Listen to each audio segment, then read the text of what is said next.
welcome back to the NASCC Championships. Our first set of the day is all wrapped up, and now we move into our second set. If I'm not mistaken, another elimination match up on the line as we got the Xibalba Storm and Blubber Bottoms going to be facing off for our second match of the day. Should be a fun one. We still got plenty of SCC Championship to go for the entire weekend. And the good news is I've got some good help over here on the desk to give me an assistance. It's J-Mac, and I got Trelly joining me for the second set of the day. Should be an interesting one. Xibalba Storm, I don't think we got to see the full might of them yesterday. Blubber Bottoms, I think there's still a little bit left to be desired with the squad, Trelly. So you're saying a mighty storm? No, a Xibalba Storm. Yeah, but you said you didn't get to see their full might. True. That's what I was going for. I guess so. Maybe we will get to see. He doesn't get it. No. Charlie, it's too early, man. All right, I'm sorry. It's almost 1 o'clock. It's too early, Charlie. Right, if you got me with that at like 3, we'd be good to go. I'll keep it in my pocket. All right, hold on to that one for a little bit later. Let's take a look, though, at the brackets for our weekend so you can see what these teams are still awaiting for the remainder. We just watched our first match today, which was We Pull Up and Anansi Weavers, which the SOC team actually sent the first team home of the Weavers. So our first SCC team has been eliminated from the bracket. And now We Pull Up will be awaiting the loser of the Eldritch Hounds and Callan Wardens that will be played a little bit later on today. Then loser of that match will go home. Winner of match 7 and that match 9 there will be the ones who promote on to the second half of play for Group A. Now we can jump over into the Group B bracket, which is where our matchup for now is going to be played over. We have the DameNWK get the 2-0 over the Storm yesterday. That dropped the Storm down here with Blubber Bottoms, who got 2-0'd by the Athenian Sages. So the winner of this match we'll move on to match 10, then await the loser of match number 8, which will be our final match of the day. Again, winner of match 8 will move on to the second half of the week. Loser of that one, or loser of match 10, will go home. So we'll see if another SOC team can maybe make an upset here, Charlie, because already starting out with We Pull Up, who was the number 2 SOC team, taking down the number 6 Anansi Weavers. Now we got a very similar situation where it's one placement up, SOC 1, but now with SCC 5 in the Xibalba Storm. And Xibalba Storm, I really feel like we didn't get to see a whole lot out of them yesterday. It kind of felt like a very slow-paced game from them where, you know, at least for the DameNWK, they hit the ground running and immediately. You know, they get into the jungle, start getting some of that early pressure, make sure to get Magic Feet online up there. We didn't really get to see that same level of aggression from Dame. We really didn't get to see the dual lane kind of get their pop-off either. Yeah, and that's the thing. I think the Storm are a team that have definitely shown some great dominance in the SCC and have shown that they can get active early, they can absolutely brawl, but it definitely seems like a team that plays with momentum very well in the sense that if the going is in their favor, if they get off to a good start, they continue to have that good start. But if it wavers just a bit, if one little mess up happens, it does seem like the Storm can let the games get away from them. And that's not a great playstyle to have when you're in elimination stages, right? Where you one mess up sends you home. I think as long as the Storm is able to get Dame online, as long as they're able to get, you know, Joshy on a pick that he feels confident on, InMyZen on a solid hunter, those sort of things, as long as that all happens, the Storm is going to look real solid and they'll play confidently up against an SOC team like they should. But, like I said, if the Blubber Bottoms come out swinging and maybe throw them off their rhythm, late game could be looking rough. Yeah, and late game is kind of where Xibalba Storm starts to falter. It seemed that's where they were building a lot of their comps was to get to late game, but unfortunately they were just kind of getting ran at in the early game. And we'll see if maybe a team like Blubber Bottom can kind of match that momentum, try and get that early game, because it seems that at least for a team like Blubber Bottom, it's where they could potentially shine up here. Remember, if you're not familiar with the Blubber Bottom roster, it's Antìcs, Promise, Brìz, ELLEON, and slaaaaaaasH coming through here.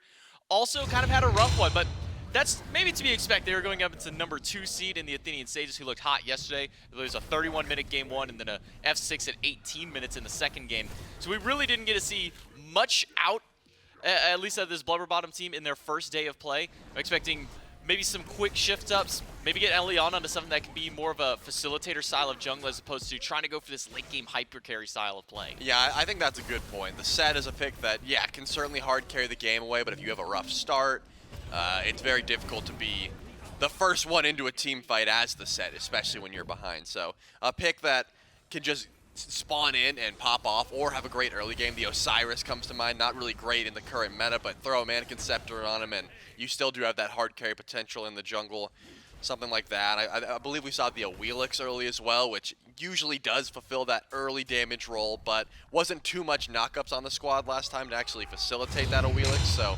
maybe going for that early pressure and still building the comp around that. ELLEON is a jungler, I think, that still does have that dynamic presence and still can, direct the team in a way to get them online in the early. It just really depends on in picks and bans specifically if you can, set up for that.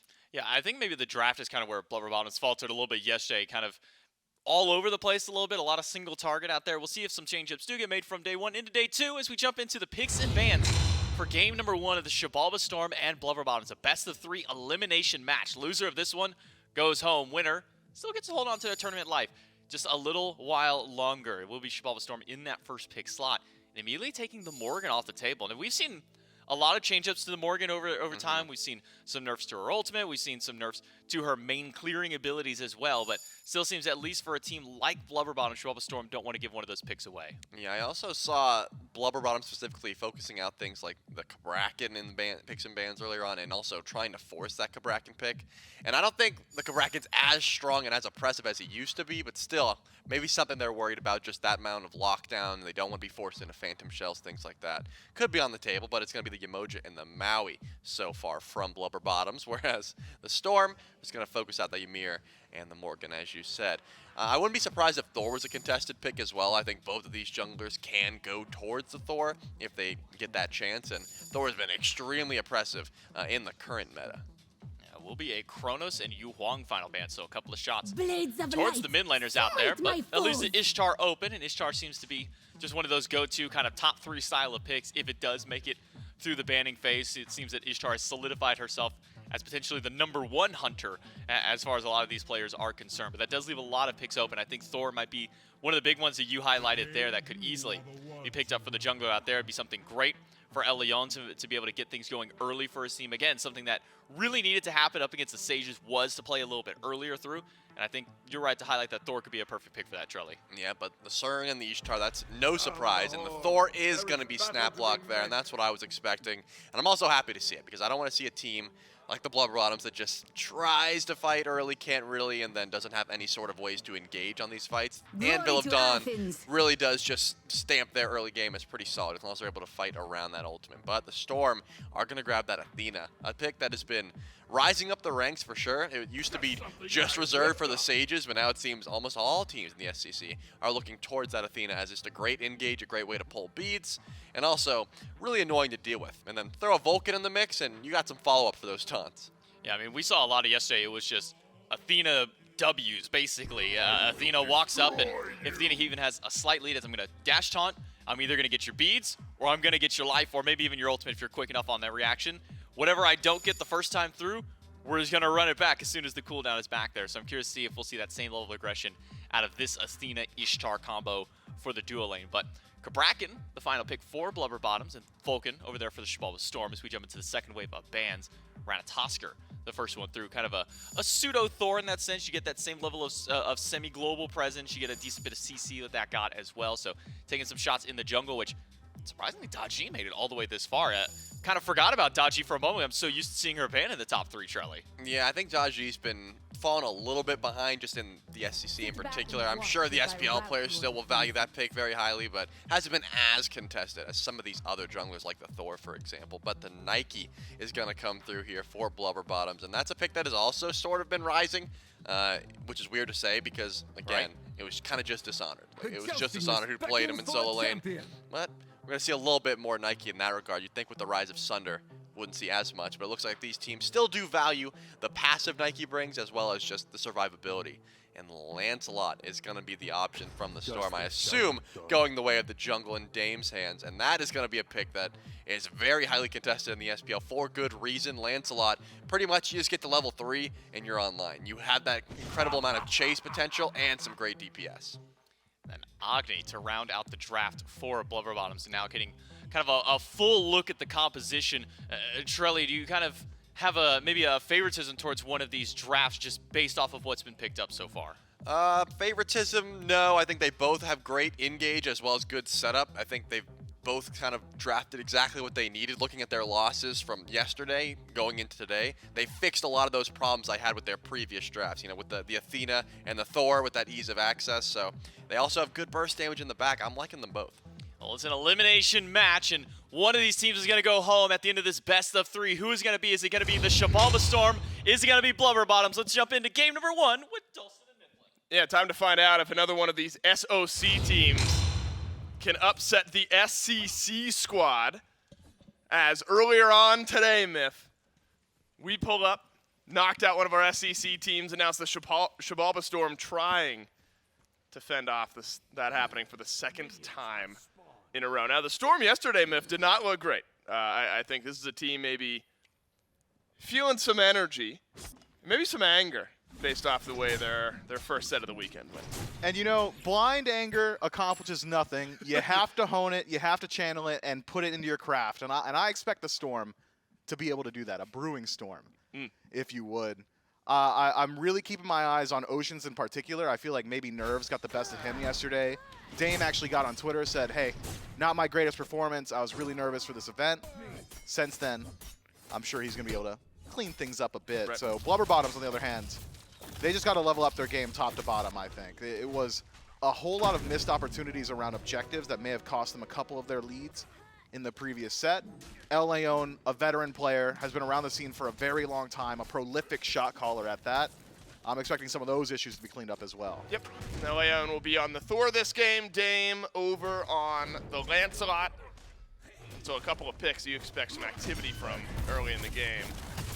Now maybe this mid lane matchup, if you got a Vulcan on one side, you got an Agni on the other. A couple of picks we're more used to seeing. Well, Vulcan we've been used to seeing for a couple months now. Agni, maybe just a bit more over the course of this weekend, but ranged poke damage going to be very important a bit later on around objectives.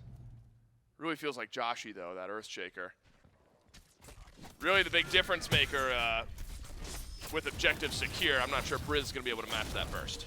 No, you don't match the burst, but the poke potential is actually very strong.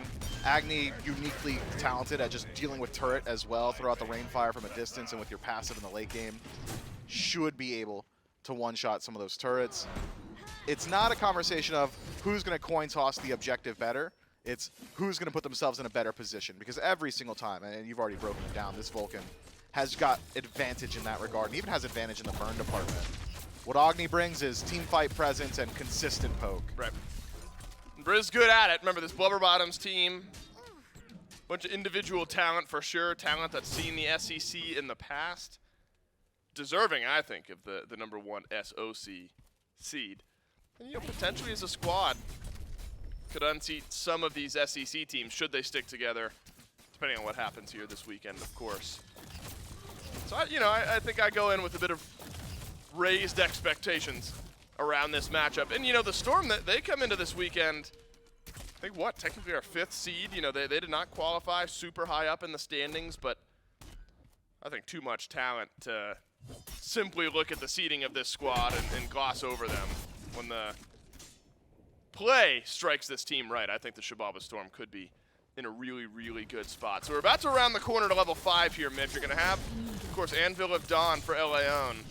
You're expecting, obviously, yes, for ELLEON, but Dame really on this Lancelot. Is the level 5 the big power spike, or you waiting a couple more levels? Well, I think that Lancelot in general is going to be a bit stronger as level 1 through like 7.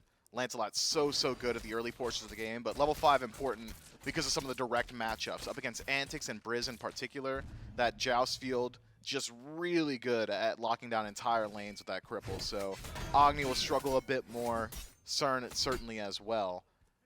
But when I look at Thor, and when I know how ELLEON likes to play, and I've had the opportunity to personally play against Leon a whole lot, he lives for the counter gank. This guy is waiting in the jungle for someone to get involved, and he's going to go up into the air and say, all right, your gank? Yeah, it's mine now, and try and disrupt it a bit. Otherwise, if Leon does choose to get proactive on his own, he's also got some pretty phenomenal targets. Ishtar and Vulcan both just do not have the tools to deal with Thor early on. That wall, so difficult to maneuver around for these gods lacking leaps. That ultimate, a phenomenal gap close as well.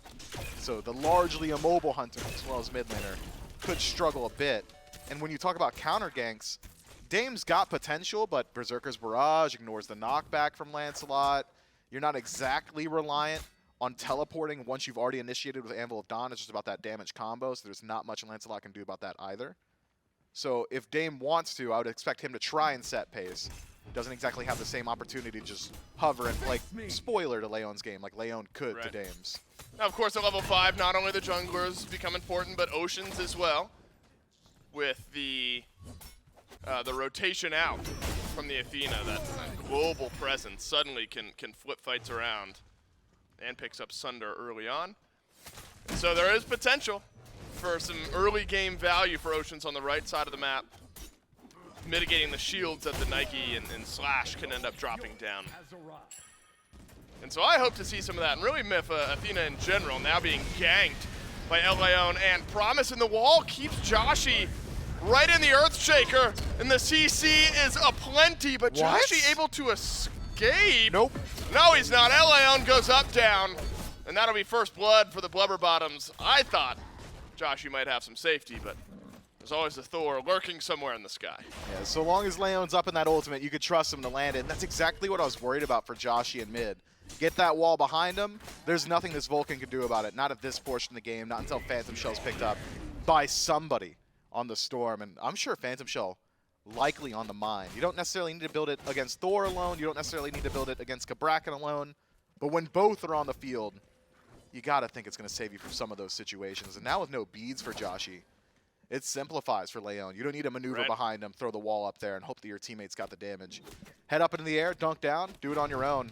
Could be a repeatable kill there for Blubber Bottoms going forward. But regardless of first blood going to the Chaos team, it's actually Storm that have come out a bit ahead. Neutral farm for the most part, been going their way. No invades just yet either. Still net them a pretty significant lead, especially considering first blood bounty. I mean, it's essentially reversed. That's the 600 gold in Storm's pocket. That's right. The Xibalba Storm. Now, when we talk about a team that's consistent and they can farm up quite effectively, Storm absolutely in that conversation. So no surprise that despite a first blood and what could be a second kill in a very good spot, Joshy, goodness, still living though. Brìz just simply didn't have the cooldowns, and the same thing that happened last time might run it back once more. Dame has gotten a kill on a Brìz elsewhere in mid, as Leon has had to chase down Joshy once more. Far from clean for the Blubber Bottoms. They've had fantastic early setup, Myth, just haven't had the burst damage just enough to kill off Joshy on the first rotation. And Brìz playing very trepidatious there as well. I mean, sure, you don't have the abilities anymore. Zen forced the ultimate out from Antìcs. No beats either. Wild Hunt should keep him alive. Oceans won't be able to dive here. Leon in for the gank. Wall no good. Hammer is. Ooh, double tap, fantastic. And it's a killing spree for ELLEON and the Blubber Bottoms in the first couple of minutes of this game. I feel like I've seen more early Thor killing sprees over the last 2 days than I have in all of Phase 3 SPL SCC of Season last couple 9 of years, so far. really. Right, it's been a while, but feels like Thor play has been a bit elevated over these last couple days. Thor's just in a really good spot right now. I mean, that damage on wall, and we had the opportunity to talk about it like when it was introduced, but that damage on wall just really changes what Thor is capable of doing. Having one more ability that can proc those on-hit effects from your items, so important to his play style. So things like Heartseeker could find a little bit more consistent value. When we've seen him out of the Soul Lane, Bluestone very good on him as well. Just love what Thor's been able to accomplish in the SCC as of recent. But for now, Blubber Bottoms, nursing their kill lead, have finally brought the game back to a state of even. Experience, though, across the board, still largely equalized. Only Antìcs really benefiting from a substantial enough lead, about a half level there. Been sitting comfortably at 9, where Zen just now ticks over. I don't think there's anywhere you could force a fight easily as of now if you're the Blubber Bottoms. Jump on a Joshy, force out those relics. Next rotation likely will hit Pater, but for now, it's just about laying the groundwork and getting ready for the future fights. Well, Joshy has had plenty of problems dealing with the walls that Promise has thrown up. So even if beads are used, ends up stuck inside the walls. Now in the past, again, we've talked about how Brìz just hasn't had the full burst damage, clean up the kills. You've relied on Leon to get there. As that itemization catches up, some of those ganks in mid may be a bit more clean. Bit of a rotation over to duo. Zen is going to get some help from Dame here, and down comes Ocean as well, but Leon on the counter gank. It's on. Forces the double taunt from Oceans, and this looks great for Dame, but ELLEON able to punch back as well. Chase down begins. There's no ultimate for Dame. ELLEON will get the hammer back shortly and a necessary stun from Brìz. Maybe gets ELLEON out safely. Promise, though, taunted in once more, and Oceans has been on it. And another one given to the Storm. So Leon tries once more to go for the counter gank, does find the double dunk, finds himself a kill as well, disengages, but at the cost of Promise's life, forced to step up and make sure his jungler is able to work his way out of there with some safety. But still nothing substantial on map. A whole lot of fighting, not a whole lot of invades, and a whole lot of objective play just yet, and not a whole lot of separation between these two teams either. But you gotta think with the kill allocation of the Blubber Bottoms, 100% in the pocket of ELLEON. One kill on him, it's essentially a gold fee for whoever gets it. Yeah, you're in a really good spot then if you're the Storm, but getting that kill on ELLEON has been difficult. And will be. And will be. Now the Hydra's completed. So a big power spike for the Thor. Dame's gone a bit more bruisery myth. The sledge has been a popular second item for a handful of junglers. Of course, you still get some damage, but maybe keeps you in the fight a bit longer. A little bit more survivability and HP infusion, and because you still get a little bit of power from it, you're not so starved for damage in some of these engagements. Lancelot, not lacking in the early game whatsoever, might be able to make up for it just in kit. I'll be keeping my eyes on Dame and how he's able to leverage this one. Posturing around the Pyromancer, certainly not in a position to actually take it. Just trying to force some fights and potentially could look towards this Greater Scorpion, Xibalba Storm that is, if they want to force the fight on the Blubber Bottoms. This taunt no good from Oceans, and that was early on the Earthshaker from Joshy. Up goes the Anvil of Dawn. Oh, this could be big. From Leon, it sure is a double stun after Brìz has already found the first. And it's a rampage now for Leon. He's chasing down Dame. Maybe one more to make 6. The Thor on a warpath in the first 11.5 minutes at 5-0. And Myth, the gameplay has been simple. It's been set up the walls from Promise, the stuns from Brìz, Leon dunks in. It's just too much CC. And that one's an overextension from Oceans that starts up the fight. Joshy caught against the wall, does have Defender of Olympus, but loses out on the beads and forces the support's ultimate. Another small win, another significant win for the Blubber Bottoms, at least return. Tower able to give the post-mortem kill over to Dame. And again, this kill pace has just been ridiculous. We're sitting at 1 a minute, but still nothing on map, giving these teams any sort of advantage going forward. But we're starting to hit some of those power spikes where that advantage will start to rear its head. I'm keeping my eyes on Joshy in particular. Has finally ticked over to level 12, so gains access to the Aegis. Going to be a little bit more difficult for Leon to just jump on him as consistently as he has been. Also finishing up that Soul Gem as well. And the Book of Thoth stacks. Means that this Vulcan, when those Earthshakers are connecting, could just level the playing field completely, or you could shift your attention a little bit more so to objective play. I don't think Blubber Bottoms got that same opportunity. They can't just walk down a gold period and say, we've got confirmation. Whereas Xibalba Storm, they can. Nice little steal there from Delnyyy on the tier. We have not seen much from tier just yet. slaaaaaaasH played a nice role in that last fight, but Delnyyy got cleaned up essentially at the beginning of that scrap. Really the carries of the Xibalba Storm have been the ones suffering from ELLEON, and the power play the Blubber Bottoms jungler has been on here. And these two, you know, the Xibalba Storm yesterday actually slowed down a couple of their games. Went longer. Glad you bring up the pace, Myth, because it has been breakneck here in game number 1. Some damage connects onto Oceans, but Gauntlet of Thebes fully stacked up. Tier 2 in the cloak. Already makes this Athena shrug off a bit of that damage, a little bit extra. Promise goes in, has found Zen, but Promise is alone.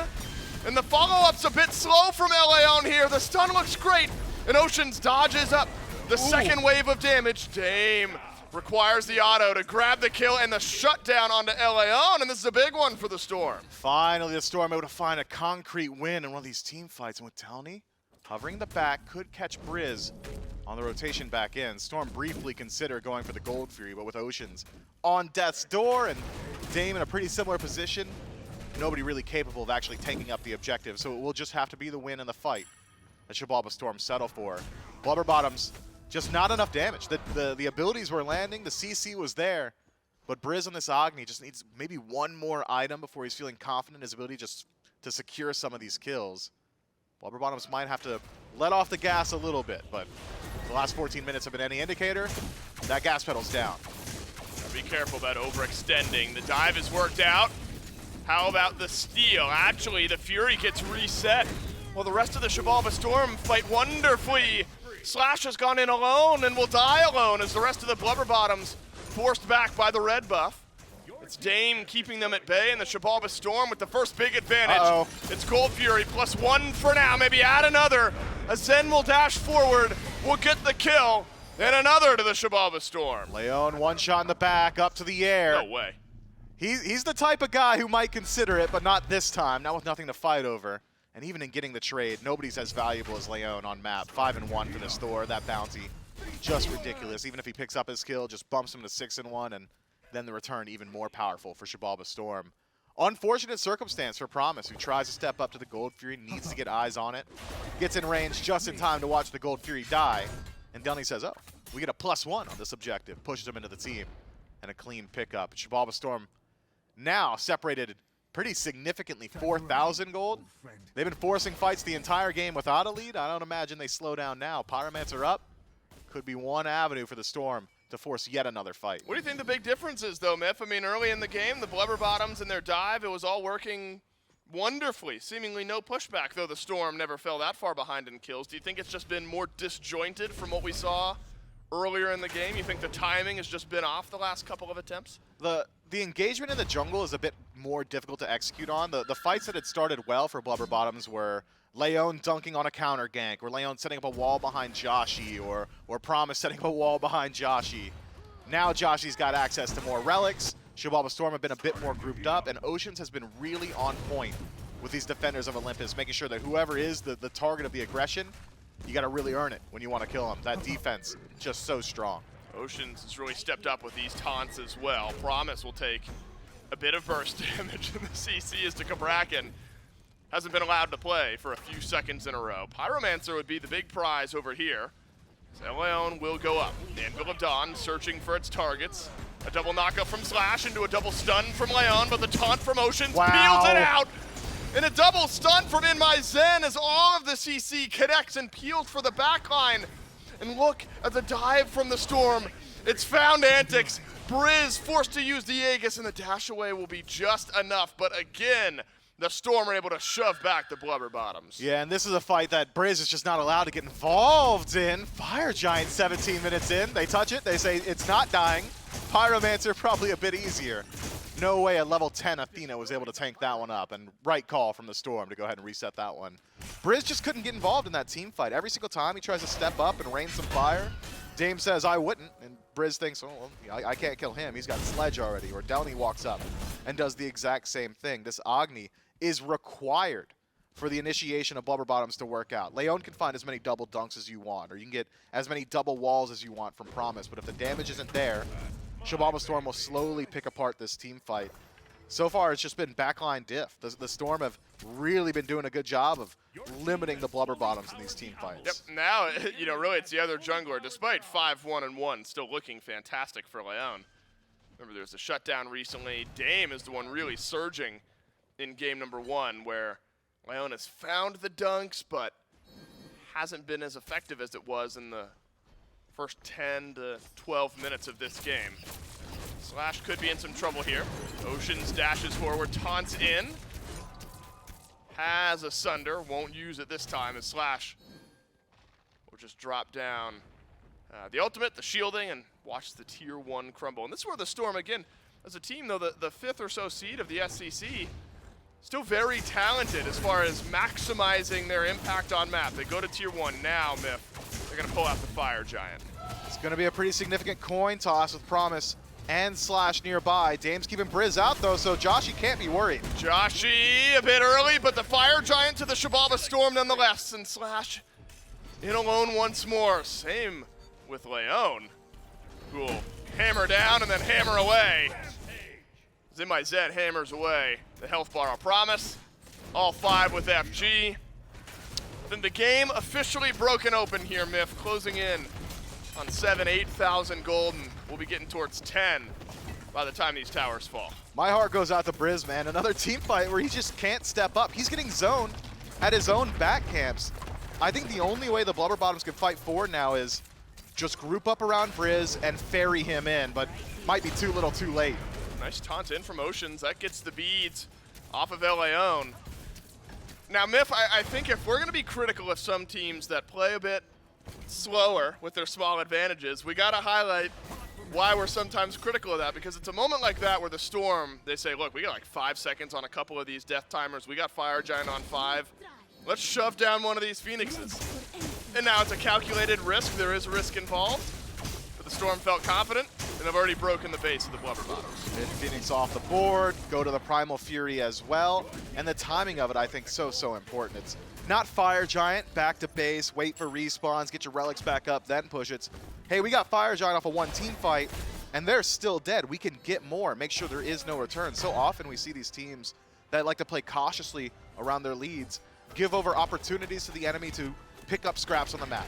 All right, well, we lost the fight on Fire, but they're back in base, so we can grab the gold, or we can grab this tower, then reset, so the fight on our Phoenix looks a bit better. Xibalba Storm didn't allow Blubber Bottoms to breathe at all. And now can regroup after collecting even more gold, spending it up. Nearly the entire gold lead that they've established was in pocket by the time they had grabbed that Gold Fury. Spend all that, start approaching these towers, and do it again now with a map state advantage. Mid Phoenix gone for a good while. Means that those enhanced minion waves will be putting pressure there. This could be a precarious situation. Isn't now, but a 3 group on lab, the 2 staggering in mid. If Blubber Bottoms were prepared, they maybe could have caught out Xibalba Storm here, but not the case. So Storm take tier 1, and I'm thinking that tier 2 is not too far behind it. What do we want to call that? A theoretical gold lead, maybe, when it's all in pocket. It's called in pocket, right? Yeah, that's actually a lot better. And much more obvious. Yeah. It's much clearer what we're talking about. An in-pocket gold lead that becomes real on-map gold lead for the Xibalba Storm. Fully realized, and now the left side Phoenix under siege. It's Promise in alone, but Delnyyy immediately shoves the Cabrakan back. But is it at his own peril? That's the question. Leon diving the tier, and the kill has not dropped. Watch out for Dame. Dame is found the back, a double knockback. And there's a defender of Olympus in with them as well. Ocean's a double taunt in as the left side Phoenix drops, but the Storm want more. Promise killed off the Xibalba Storm. They're maximizing this Fire Giant with 2 Phoenixes down. I've never once seen a Lancelot live for that long in the middle of 5 enemies. Just does all of his damage. There was no return. Slashes some trouble. Up, down. Does survive, but a good feels on the Antìcs might get you some more. Goodness, this feels bad for the Blubber Bottoms. You hung in there for the first 10 minutes of this game. Hell, you controlled the game for the first 10 minutes. Now you need a miracle defense. You've only got 3 alive, but the Titan melting down. Antìcs drops Oceans, but you need to find the damage dealers, and they're missing.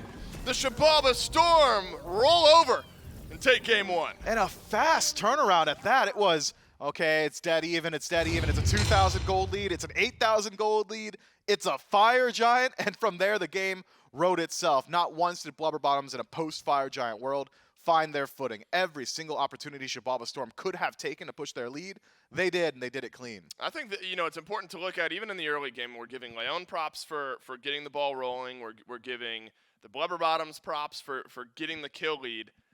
But you pointed it out, the gold lead was never really there for the Blubber Bottoms. The Storm were so effective at farming up the map, able to mitigate a lot of those losses. I won't make a direct comparison to Storm and Dragons, but that style of game where the game... Storm is as good as the Dragons, huh?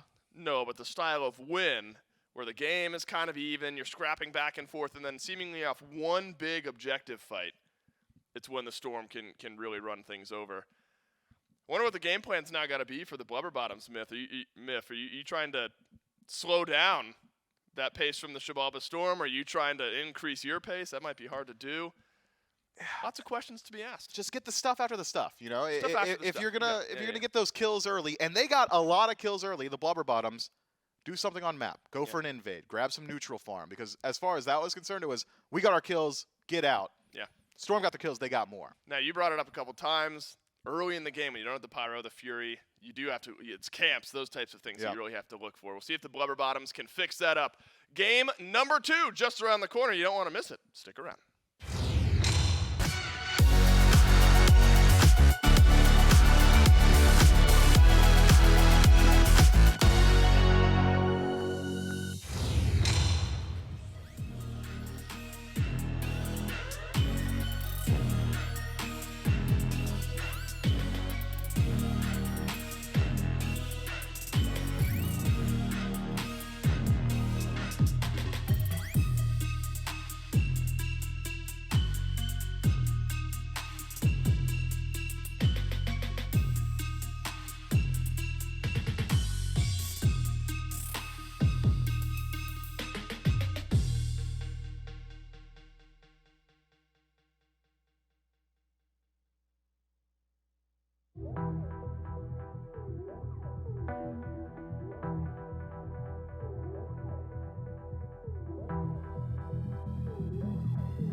Game number 1 of our second set goes over to the Xibalba Storm, who put themselves 1 game closer to moving on and keeping their tournament life alive just around a little bit longer, trying to make themselves an opportunity to get to the SWC group stage. It's going to be happening the week before Worlds and then get to Worlds. And speaking of Worlds, we're going to have some of our SPL teams there, and you can pick up a jersey for your favorite team brought to us by our good friends over at Skulls. You go to shop.hi-rezstudios.com/SPL.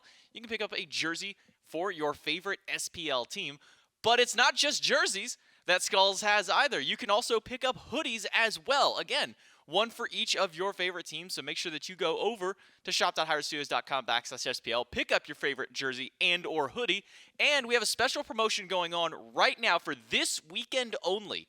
Any of the jerseys or hoodies that you purchase on the website, you can actually opt to pick them up at the SWC if you're going to be going there. So if you don't want to take the risk of, oh man, is it going to get in before Worlds? Am I going to have my hoodie then? You can just pick it up at the actual event. This weekend only, that promotion is going on. So make sure you go to the website right now and pick up either your jersey or your hoodie or both of them. If you're feeling a little frisky and want to grab both of those ones out there. Game number 1, though, to the Xibalba Storm over Blubber Bottoms in this one. And Charlie, it started out great for Blubber Bottoms. You know, ELLEON's able to get off pretty hot on the Thor. Yep. Unfortunately, he was being matched in pace by Dame over on the Lancelot this one. And then the dual lane for the Xibalba Storm, probably where the big hit was over there, being able to really get up ahead. InMyZen and Ocean's really stepping up this game. Yeah, I think you broke it down pretty well. It was all Dame, you know, popping off around the map, but the duo lane specifically was really getting the benefits of that aggression from the Lancelot.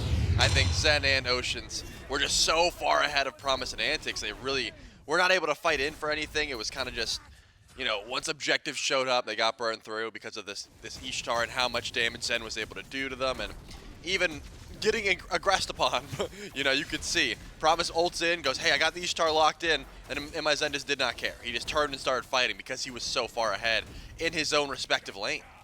Yeah, it's one of those cases where, you know, we sometimes joke about, you know, when Ymir gets locked in, oh man, he's going to drop a wall behind you, and then you kind of have to turn and fight. And, well, Zen did exactly that against the Cabrakan in this regard. He said, okay, well, I can't really break down the wall in time, so I guess I'll just turn and fight. And by that point, they're already so far ahead. Through 18.5-minute Fire Giant also doesn't help for the Blubber Bottoms in that regard, you know, kind of falling down very early through. Joshy, even though he was kind of getting bullied in the early game by ELLEON, was really able to step up on the Vulcan and kind of keeps things going. But late game is really where Dame got to shine this Lancelot. I think this is a play, even that Mifflin was highlighting there is no reason that a Lancelot against 5 people with 0 sustain built into his kit was able to live as long as he did. Yeah, that extra mitigations from Oceans really did come in clutch there, and a little bit of tank stats from the Sledge.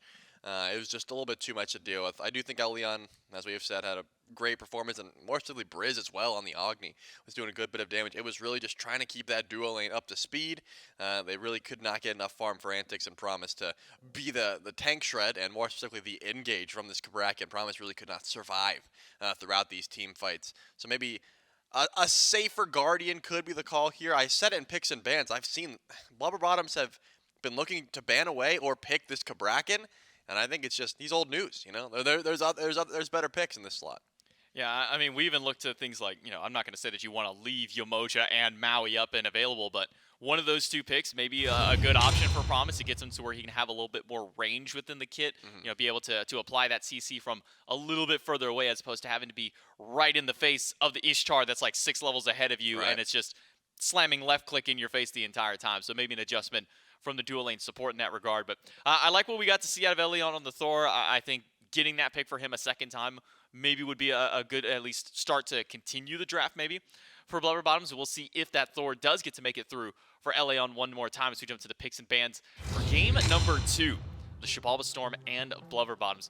But I think you're right to mainly highlight dual lane is probably where the biggest change-up has got to happen for this SOC squad. Yeah, we'll see if the Ishtar is going to be that focused here for, you know, either one of these squads. It's a pick that I think was very dynamic for Zen in the past game. So if that is something that Blubber Bottoms are worried about, they could look to ban it out instead of those tanks they've been focusing.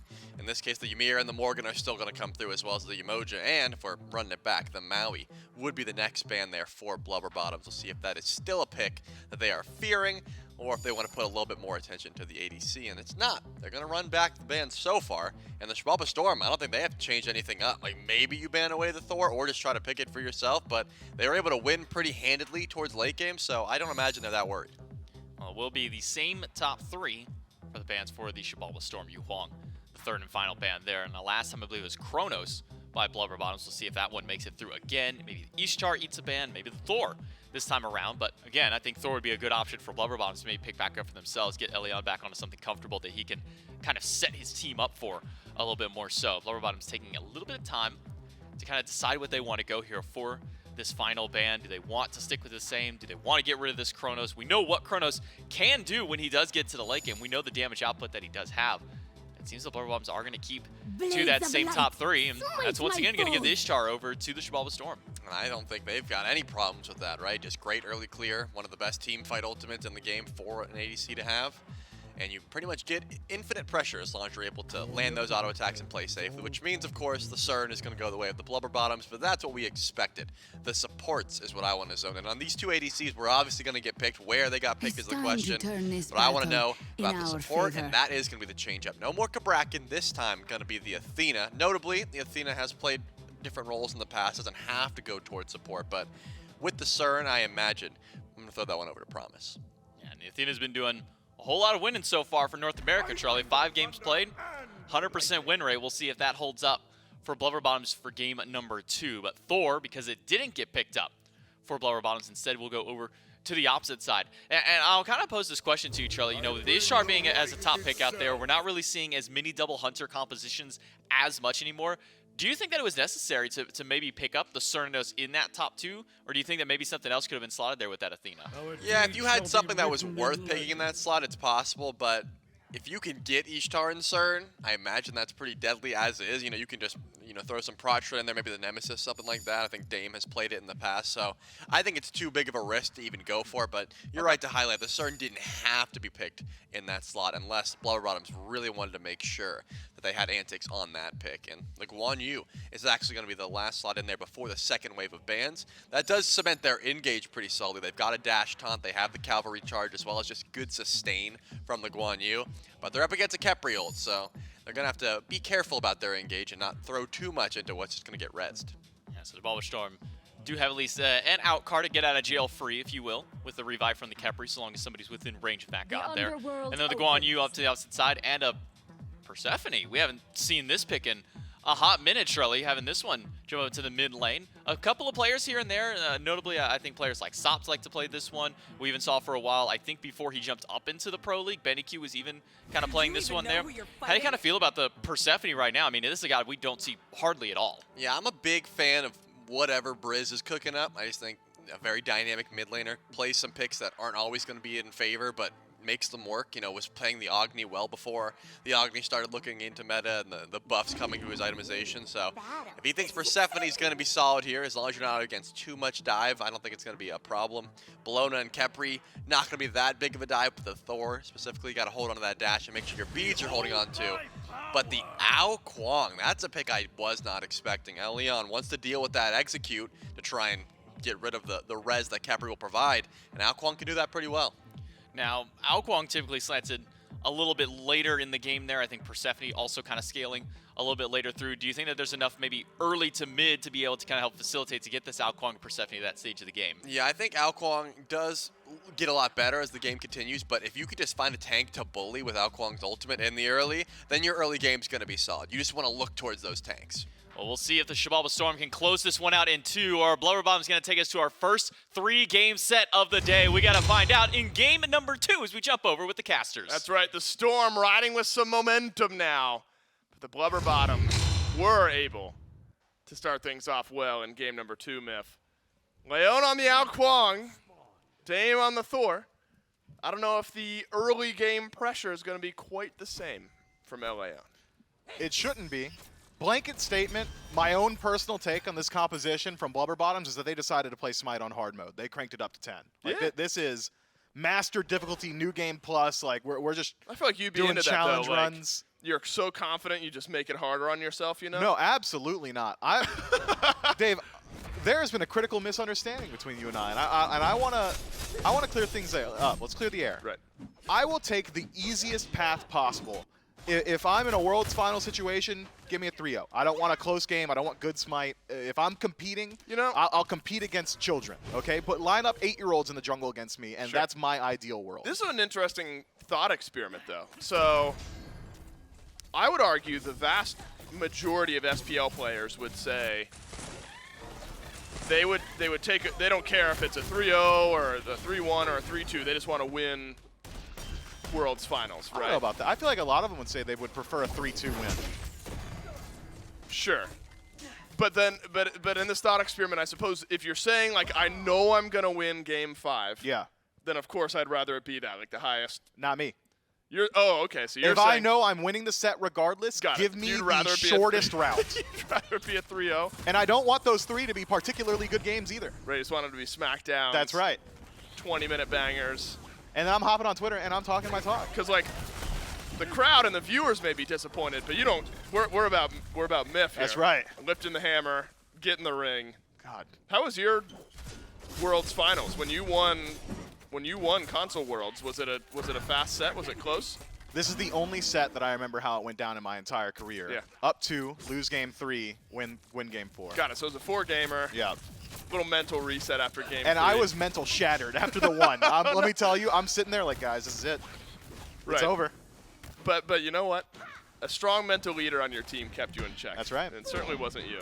But you got the win, Myth. Took 4 games. A nice middle ground between 3 and 5. A little extra drama. Hated it. Well, I'm sure the Blubber Bottoms would like to infuse a bit of drama here into Game 2. Send us on to Game 3. Remember, this one now an elimination game for the Blubber Bottoms. You lose this one, you go home. No chance at group stages, and therefore, no chance at Worlds. ELLEON seems happy to sit back, farm up on this Kuang for a little bit longer. You mentioned likely what he should be doing anyway. On the flip side then, Dame, call it a half level behind right now. Moment you hit level 5, this Thor could make its impact. It's a nice little purple buff steal from Oceans and InMyZen. Not too much to be looked at for Antìcs or Promise, but golden experience feel just fine for the Xibalba Storm early on. And a Xibalba Storm roster, Myth, that have all locked in beats. I suppose enough CC early in the game and throughout the game from the Blubber Bottoms that beads were the obvious choice. I think the only way Kuang gets involved for the first 9 or so levels is if he's executing you. Yeah. Beads prevents that. Run that every single time. It's like when you play against a Fenrir. If there is a god on the map that is only going to find value through ultimate and 1 relic's going to invalidate it, I'd purchase it too. So I love what Xibalba Storm have lined up for themselves early on. And that purple buff invade, sure, maybe not as consequential as some other things could be. It's not an objective. It's not a greater Scorpion. But I do got to highlight how well it was executed by the Storm. That was very difficult. Promise had Hawk. Just walked in. Could have lined it up very easily. But the abduct from Oceans, well timed for secure, as well as just to grab the Athena, make sure that Hog couldn't be channeled. Very clean. That was maybe the only line Storm could have taken to get that buff. Now remember, that's also how the Storm got their lead in Game 1. Even when ELLEON was going off and getting kills, the Storm still had this gold lead, and it was, well, because of moments like that. So you're right, while small, has resulted in a 1,000 gold lead already. 4 or so minutes into the game. And the Xibalba Storm in a pretty strong spot if they're able to keep things rolling. So my eyes go to Dame now. Level 5 on the Thor. Hasn't finished up Jotuns, anything like that yet, but Myth, there are some potential targets for this Thor across the map. Yeah, I'm looking at Persephone, I'm looking at Cern.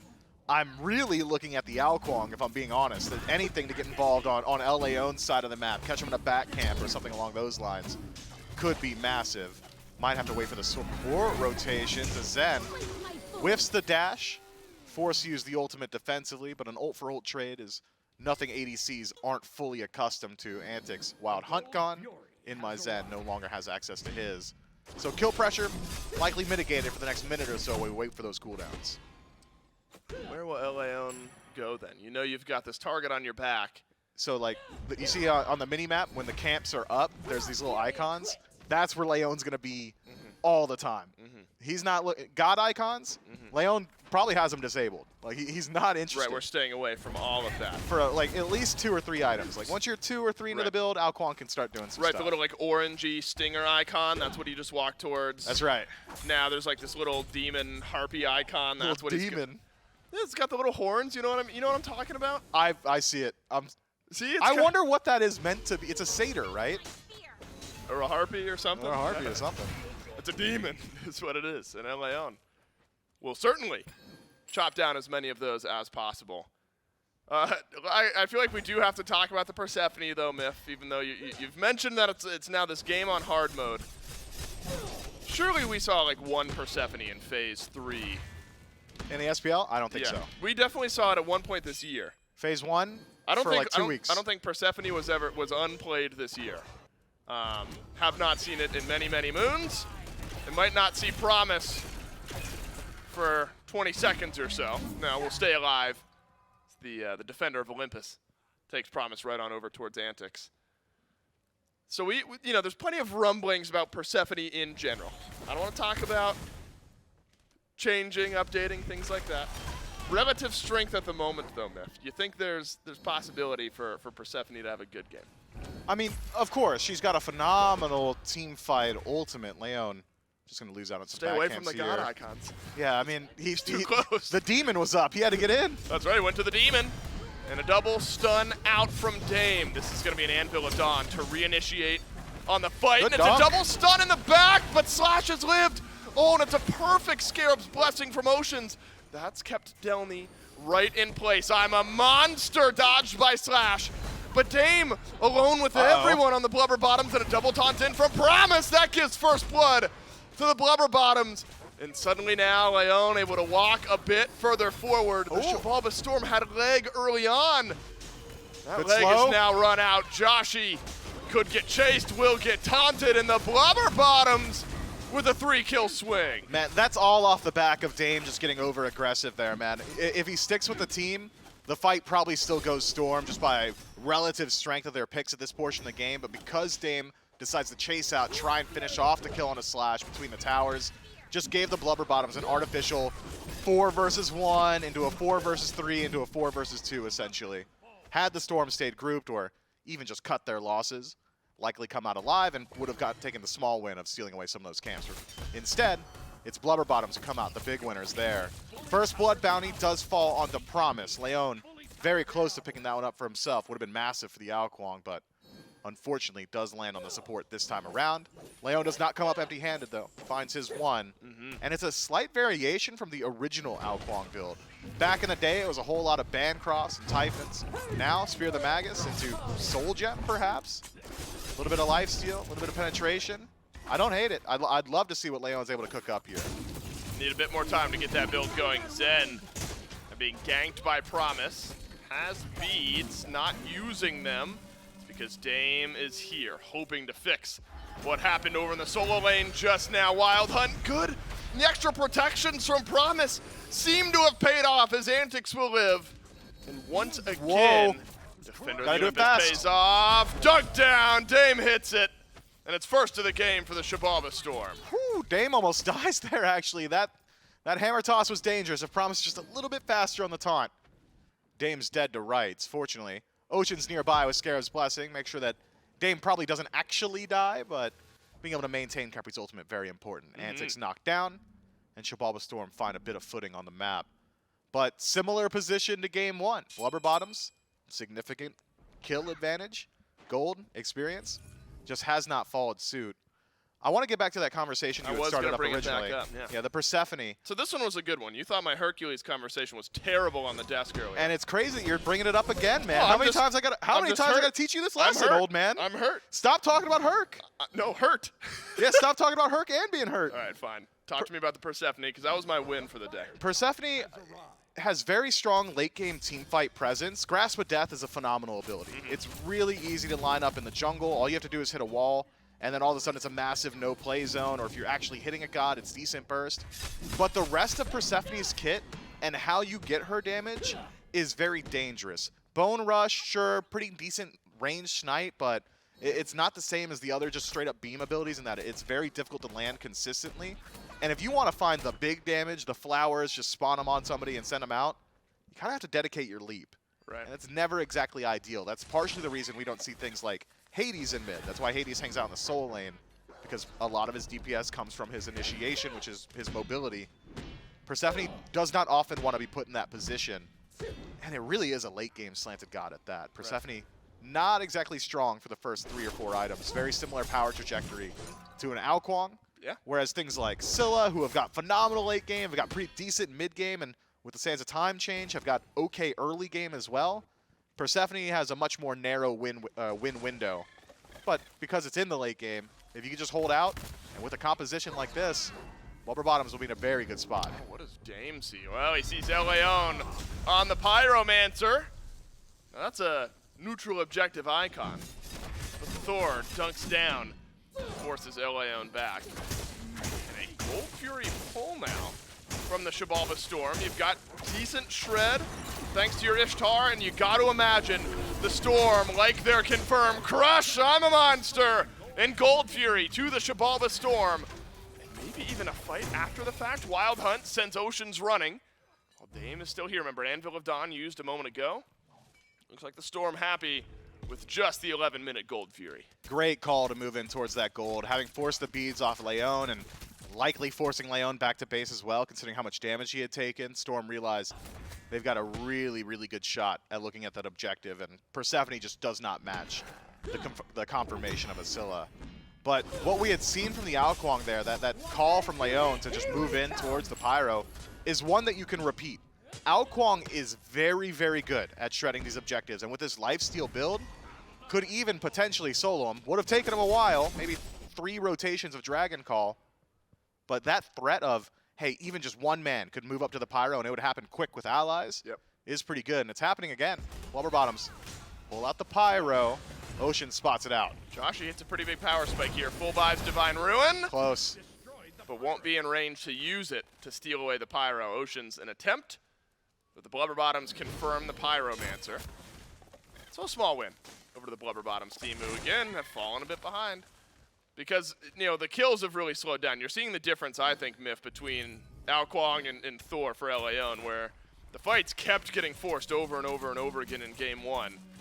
Now we've had that one overextension from the Storm that's resulted in a few kills, and nothing else that the Blubber Bottoms have been able to force towards the Xibalba Storm, who've been able to pace out this game quite nicely. And Myth, I don't think their composition scales terribly either at all. We do. I mean, you're looking at now Kuang and Persephone on the other side. Of course, you talk about that, but Storm will have some big bursts later in the game as well. No, it is not a particularly weak late game composition whatsoever.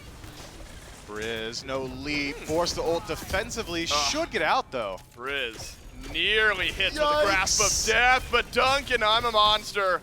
It's a classic combination, and Joshy makes it look good. Another one to the Storm now, but the fight continues on. Wild Hunt dodged. Cavalry charge should hit Zen, but the beads are automatic. The damage fantastic on the Scarab's Blessing. Counters out the execute from ELLEON. The Xibalba Storm might have a chance to get back in on the rest of this fight. They sure do. Joshy with another. In the last 30 seconds or so, a couple kills have been picked up by the Storms. Mid laner, jungler, all the combinations are there. Massive taunt from Promise. But is there enough damage to get the kills? No, not just yet. You gotta get one on the Oceans. Then it's not there. The Xibalba Storm somehow live. Man, my heart goes out to ELLEON. He plays that team fight perfectly. Holds on to the ultimate to try and counter out the ultimate from Oceans. Scarab's Blessing just does not work against that execute, but it had to have been somebody else in the team that procs it. Yeah. Literally while ELLEON is holding on to him. Tough stuff there. Get the reset onto InMyZen. Everybody survives with sub 100 HP. Slash does fortunately survive as well, but ELLEON going down in trade is massive, and Xibalba Storm, once more, by the skin of their teeth, man, just make it out of that team fight. Fortunately for Blubber Bottoms, nothing to be gained on map afterward, and even if there were buffs up, Xibalba Storm not exactly healthy enough to look towards them. But we're starting to get an idea of what the strengths of this Kuang are going to be, and now that ELLEON has legitimately got Blink, seems as if he can get active a little bit more easily in these team fights. Yep, it was a really good look. at what we could be looking at here in the next 5-10 minutes or so. Now, Delnyyy had a quiet game number 1, played the tier nicely, but a lot of those leads built elsewhere. I think the Bellona has had a nice last team fight. After the right side of the map did not start off great for the Xibalba Storm. Dame rotates over. It's a really difficult time. And as I say it, Delnyyy DCs from the game. We'll work on getting the Bellona right back in. It's the quietest game you could have. Yeah, just almost like he's not there, Almost like he's invisible not there even. I'm very partial to Bellona, especially with the new RuneScape skins. I think it looks awesome. Did you ever play RuneScape back in the day? Not once. That was before your time, 2007. No, you were in diapers. I was 9. I was 9 years. RuneScape was popular. Yeah, like I was said, a you were nerd, in dude. diapers. Did you ever hear Gaia Online? No. That was the weeb version. That's what I was doing. Gotcha. I bet you were the type who would offer to trim someone's armor. Well, this is not going to make any sense to you at all. Trim armor. Right, so you see the shielding that has the gold trim around it. That's Normally right. it's all just this kind of All bluish, blue? greenish That'd be hue. lame. Right, but it wasn't the easiest thing to get, and so people would say I'll trim your armor. I'm keeping it. And then you just keep it, right? Yeah, and I'm doing run that away. every time. So you would be you'd be the armor trimmer guy. Well, Delnyy's got it, and he got it in a legit way. My point with all of this is that the Bellona looks nice. It happened to Doug, our spectator. He'll probably miff when doing it. Ocean's jumped on, uses the Scarab's Blessing, and then dashes away. The Blubber Bottoms have just not been able to finish off these kills. There it is. Leon gets the execute. Ocean's left because the Xibalba Storm simply ripping through the fight elsewhere. It's a double for Leon, but a triple for Dame. It's simply better on the other side of the jungle.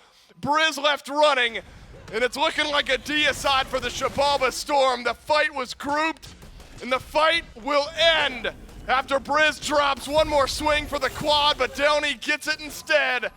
And how about that fight from the Xibalba Storm? Man, Leon lands into a crush and gets instantly deleted by the peripheral damage. My man got caught in the crossfire on that team fight. Xibalba Storm do a very good job of crushing the aggression from Blubber Bottoms. Looked to me like Blubber Bottoms were just trying to rally behind Leon, realizing, all right, he's going to pick up Oceans. He'll rejoin the fight. We're going to have the numbers advantage. Let's group up. Let's push in.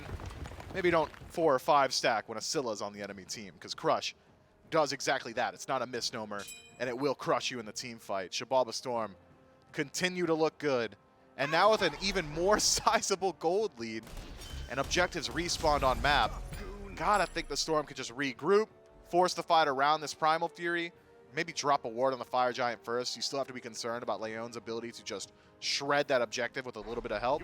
So get your vision, get your objectives, play it slow, play it safe, and Xibalba Storm in a very good position.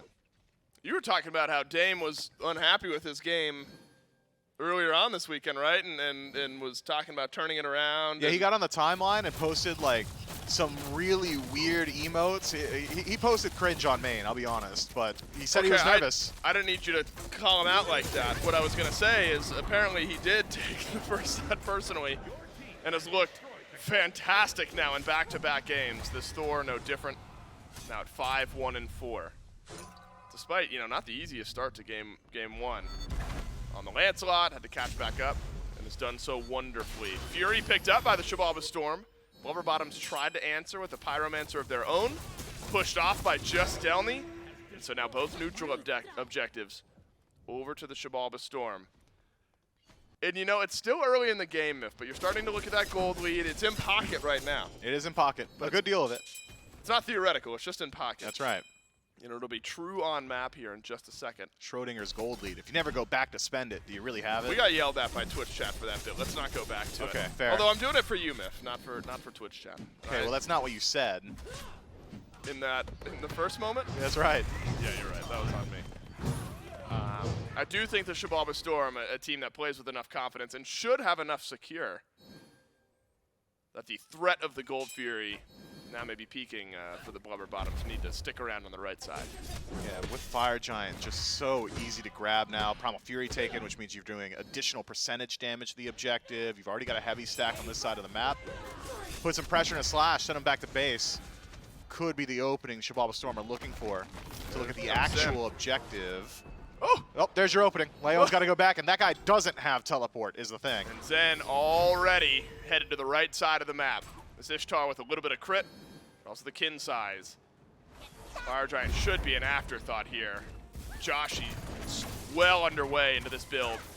So Fire Giant will melt. Now you likely use Crush or I'm a Monster, secure it, or are you fighting instead? Dame has found the back line. I'm a Monster used onto the FG and a kill onto Antìcs. It's a perfect start for the Xibalba Storm, and it'll continue being perfect. It's a gallop away from slaaaaaaasH, but Fire Giant +2, and we know the Storm love to push these quick advantages. Might be looking at a tier 2. Might be looking at one of the Phoenixes. Man, the CC chain from the Storm around the Fire Giant to confirm the objective was just so clean. The double dunk from Dame. Oceans finds his abduct on nearest target. Delnyyy distracting individuals on his own, then ults away and finds a stun to make sure Oceans could get the abduct. Just top to bottom, picturesque from Xibalba Storm. Blubber Bottoms just not given the opportunity to even attempt a steal there. And deja vu to game 1, only difference being instead of mid Phoenix, it's right. Xibalba Storm grabbed the objective, and they grab a bit more, push that gold lead even further in their favor. No Gold Fury up this time, so I would like to see Xibalba Storm go ahead, head back to base, spend up that gold, and regroup. You're so strong individually, each member of the Storm in such a good position that the 4-1 split likely still viable. The only concern being that Kuang should likely have advantage up against Thor, just lifesteal, so sustain on wave, burst potential there with Polynomicon as well. Might keep Dame guessing around this next siege, but if you play safe, if you distract one, and if that one is the win condition from Leon, maybe it just ends pretty fast. I mean, my goodness, this Xibalba Storm team, you talk about a turnaround from yesterday, did not look particularly convincing, especially, you know, as the 5th seed, you're wondering where their strength really lies here this weekend. Now, this is Blubber Bottoms. You know, I'm not trying to take away anything from their opponents, but one of the SOC teams, you're favoring the Storm, but this has just been convincing, especially against a talented SOC team like the Blubber Bottoms are. Now, gold has been spent. Top of the damage charts is Dame, and top of the aggression charts, if we had them, would likely be this Thor as well. And with that, you know, an Anvil of Dawn myth could be a fantastic initiation tool beside these birds. But for now, Anvil of Dawn hovering in mid, wants to put pressure onto that mid Phoenix. Distract Leon. Good taunt, but where's the damage? Yeah, here's the thing. A 3-man taunt just brings death to your doorstep when the game state is the way it is right now. The Xibalba Storm taunted in and happy to be there. 2 are dropped, and a 3rd just around the corner. slaaaaaaasH sustains and lives a bit longer. Can't say the same for the left side Phoenix. 3 down for the Blubber Bottoms, and you're hoping Antìcs and Leon can keep this game going. Good luck to Leon. I mean, no ultimate, no beads, no chance as far as I'm concerned. 5 versus 2. Xibalba Storm, they'll knock down the last remaining bird, get that minion wave with them. Time to walk in. Gotta be it. The Xibalba Storm have turned around their early tournament woes, and now on the verge of finding a 2-0 against the Blubber Bottoms, sending the SOC team home. Yikes. And continuing the world's dreams for the Xibalba Storm. The Titan drops, and so do the Blubber Bottoms. And what a turnaround from the Storm team. That is one of our more concise sets this week, and maybe in the entirety of the SCC championships. That have not been F6s, right? That have not been F6s. What was that? 44 combined minutes gameplay right there. That is a very big turnaround from the Xibalba Storm we had seen just yesterday. More of that. Keep that up. That was concise aggression, great objective shot calling. Team fights were well executed. All of it. Keep doing that. No notes. Well, think about it. So much of what we talk about with the North American SCC is just that. What we just saw. It's gas pedal pressed. It's a lot of fighting, but spearheaded fighting for a reason. And we saw that from the Storm here in both Game 1 and Game 2. Congrats to the Storm. They will carry on. Unfortunately, that means the Blubber Bottoms, they'll drop right on out of this tournament. See what the Storm have in store a bit later on this weekend. But for now, we'll head back to the desk.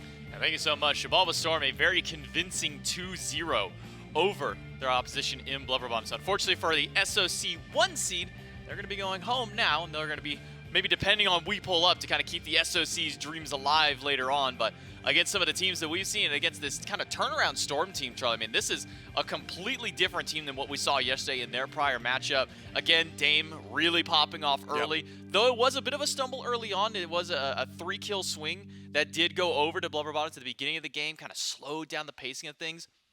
But what we called for from a change from game 1 to 2 was don't let Dame have a god he can pop off on and keep the dual lane in check. Neither of those things happened for Blubber Bottoms, and Xibalba Storm got to thrive because of it. Yeah, unfortunately, the Thor came online a lot quicker than Kuang usually can. I said that there's a possibility when you pick an Kuang jungle, you can say, hey, we're going to focus out the Khepri, for example, or the Guan. We're going to find like one tank, and we're going to stick around them. In this case, you know, the Guan lane, I mean the Bellona. And they just could not look to do that. I mean, ELLEON found a few kills early on, but it was just...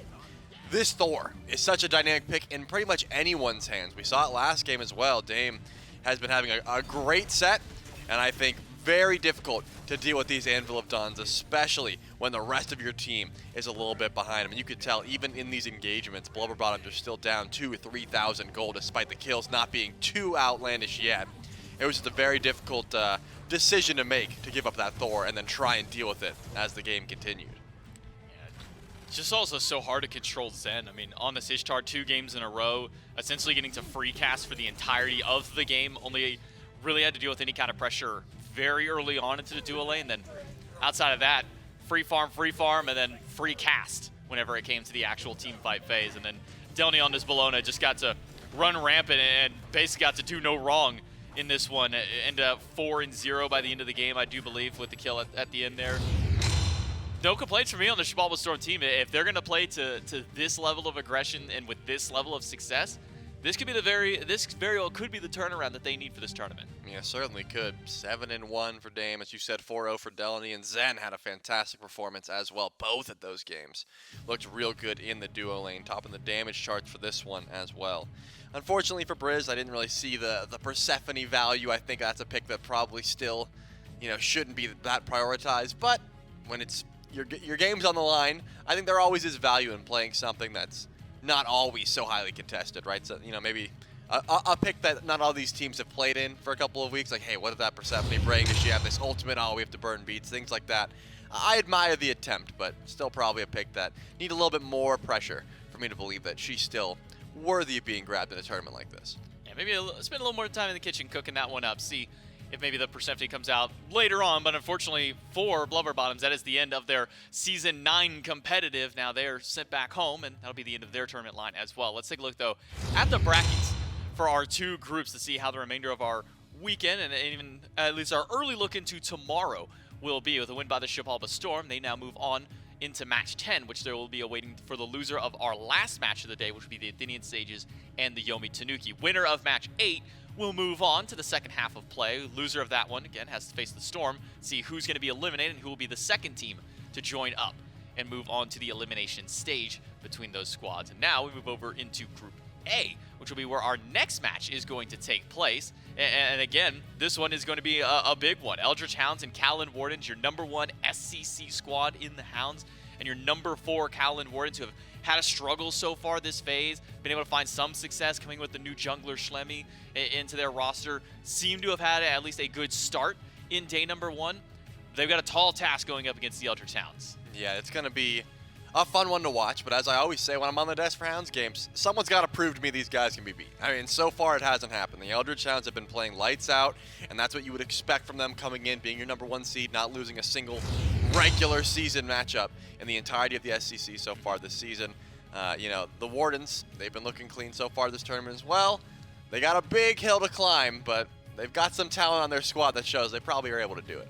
Yeah, so far the only squads that have been able to beat the Eldritch Hounds have been SPL teams at the playoffs and Masters level of events. We'll see if there can be an SCC team that can maybe topple the Hounds. Will it be the Callan Wardens, or are the Hounds going to keep moving on? That set's coming up right after this break.